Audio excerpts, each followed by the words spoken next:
Look, the whole Jim Schwartz thing in Cleveland, it's got my head spinning. Think about it. If you're sitting down with potential head coaches and basically saying, hey, we'd really love it if you kept Jim Schwartz running our defense, why not just cut to the chase and make Schwartz the head coach himself? It's a fair question, right? But here's the deal. It all comes down to what Cleveland's actually looking for. You've got to work through the whole hiring process, sit down with different candidates, and figure out whose vision clicks with where you want to take the team. I mean, you're picking someone who could stick around for the next 10, 12 years. That's huge. Meanwhile, the Eagles brass must be absolutely kicking themselves. Their former Super Bowl winning defensive coordinator is about to pull off one of the wildest power moves in recent NFL history, and they're just watching it happen.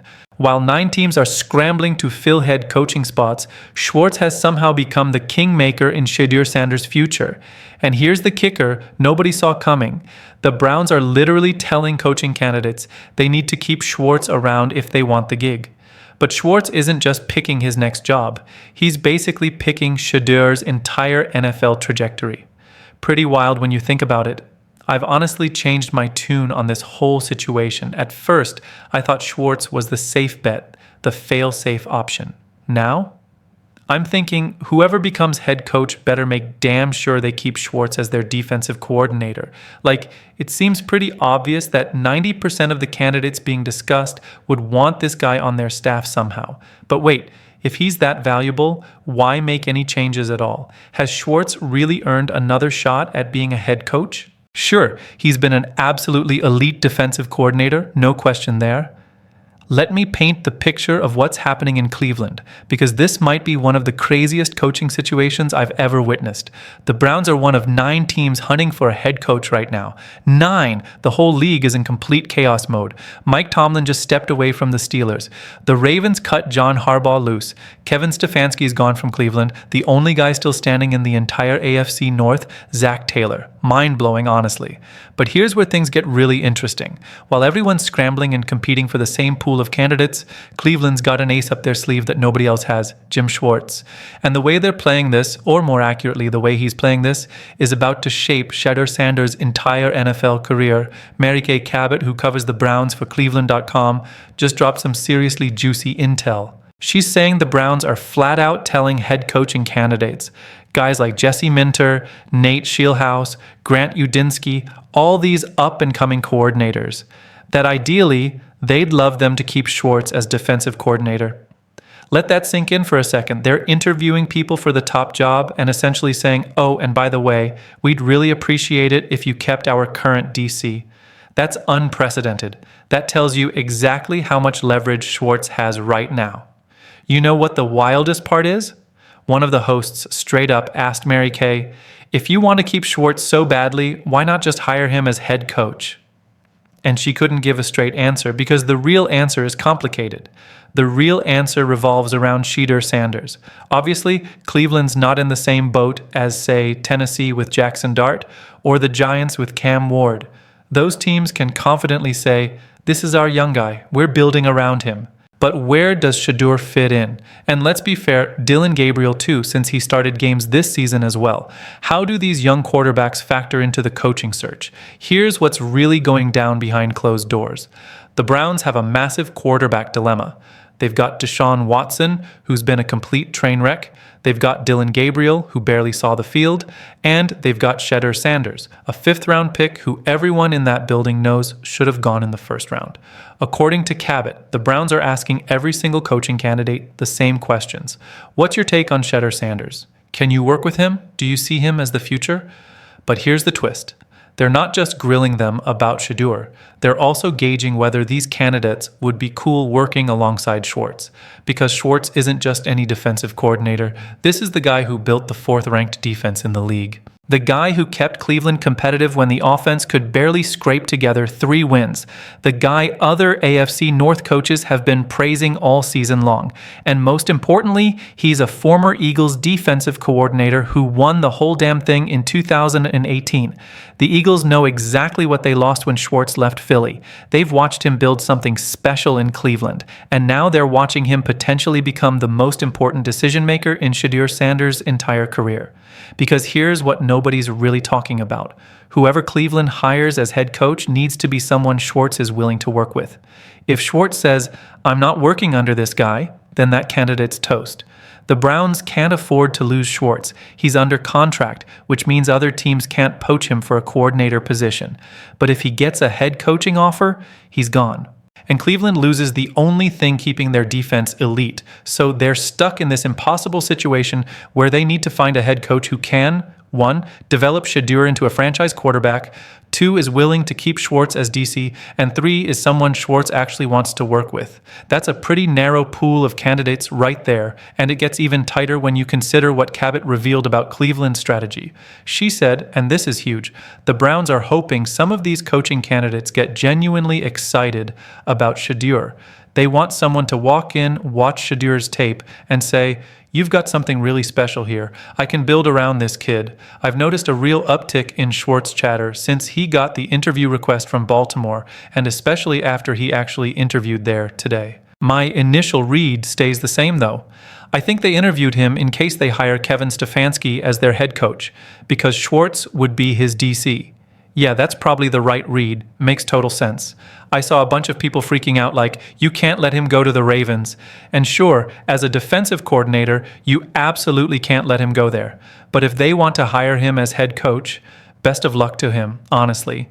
Because if Cleveland can find that coach, and if that coach is willing to work with Schwartz, then they don't have to waste a draft pick on a quarterback.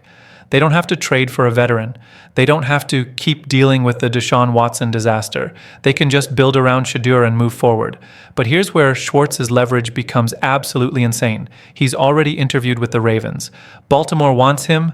They know what he can do because he's from there. He's coached there before. They've watched him dominate the AFC North from Cleveland. They're interested. So now Schwartz is sitting pretty, essentially able to pick his next situation. Does he stay in Cleveland as DC under a new head coach? Does he take a head coaching job somewhere else? Does he head to Baltimore and reunite with his hometown team? And whichever decision he makes determines what happens to Shedeur Sanders. Think about it. If Schwartz stays in Cleveland and the Browns hire an offensive-minded head coach who believes in Shedeur, then Shedeur gets to develop behind an elite defense. He gets time to grow without having to carry the team immediately. That's the perfect setup for a young quarterback. But if Schwartz leaves, the Browns lose their defensive identity, the one thing keeping them competitive. And suddenly, whoever's playing quarterback, whether it's Shedeur or someone else, has way more pressure because the defense isn't good enough to carry them anymore.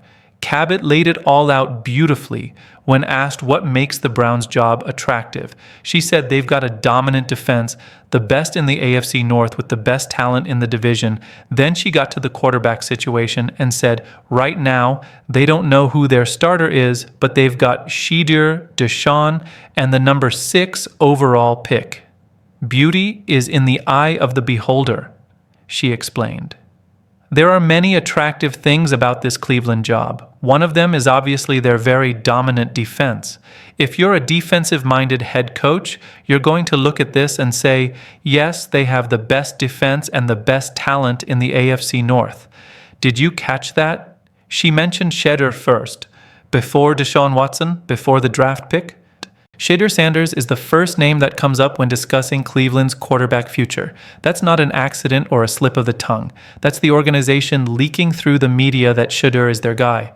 The way she described the coaching search makes it crystal clear.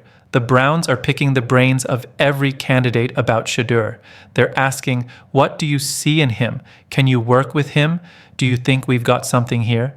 She even said, and this is the most important part, in a perfect world, they'd like some of these candidates to get excited about Shedeur and tell the Browns, hey, we think you have something here. Because if they could do that, they'd save themselves a whole lot of trouble, time, money, and everything else to know they could build around him. Translation, the Browns want to build around Shedeur. They're just waiting for the right coach to validate that decision. And whoever that coach is needs Schwartz's seal of approval. Because if Schwartz doesn't approve, if he decides to take a head coaching job elsewhere or heads to Baltimore, then the entire plan crumbles. That's the leverage he has. That's the power play he's running. And that's probably why the Eagles, who let him walk after he won them a Super Bowl, are kicking themselves watching this unfold. Think about what Schwartz accomplished in Philadelphia. He came in, built an elite defense, won a Super Bowl in 2018, then left. And what happened to the Eagles' defense after that? It got worse. Not right away, but over time, they lost that edge, that consistency, that ability to dominate when the offense struggled. Now Schwartz is doing the exact same thing in Cleveland. He took over a Browns defense with talent but underperforming, turned them into a top 5 unit, and made them the only reason Cleveland stayed competitive this year. And now he's positioned to either stay and help develop Shedeur into a star, or leave and watch the whole thing fall apart. I can't give up a great defensive coordinator for what I think is a slightly below average head coach, one analyst put it bluntly. I'm just not interested, if we're being honest. Is that okay to say? I want him here as the DC. I think that'd be great. I'm just not interested in him as head coach. Fair enough. A lot of people have built relationships with Schwartz and really like the guy. But if you're going to go with something other than an established name, you want to take one of these young offensive-minded coaches and take your big swing, your big chance. And here's what makes this situation so fascinating. Schwartz isn't just a great defensive coordinator. He's a leader who commands respect. He's someone players want to play for. Cabot mentioned that other AFC North coaches have raved about the Browns' defense this year. That's not just scheme, that's culture. That's Schwartz's ability to get the absolute most out of his players. So when the Browns tell head coaching candidates, we'd really like you to keep Jim Schwartz, what they're actually saying is, we need you to keep Jim Schwartz because he's the foundation of everything we're building. And if you're a coaching candidate hearing that, you've got to wonder, am I really the head coach here, or is Jim Schwartz? That's the awkward situation Cabot was talking about. Because if you're telling candidates to keep your current defensive coordinator, why not just make him the head coach? Unless there's a specific reason you can't. Unless you specifically need an offensive-minded coach because you're trying to develop Shedeur Sanders.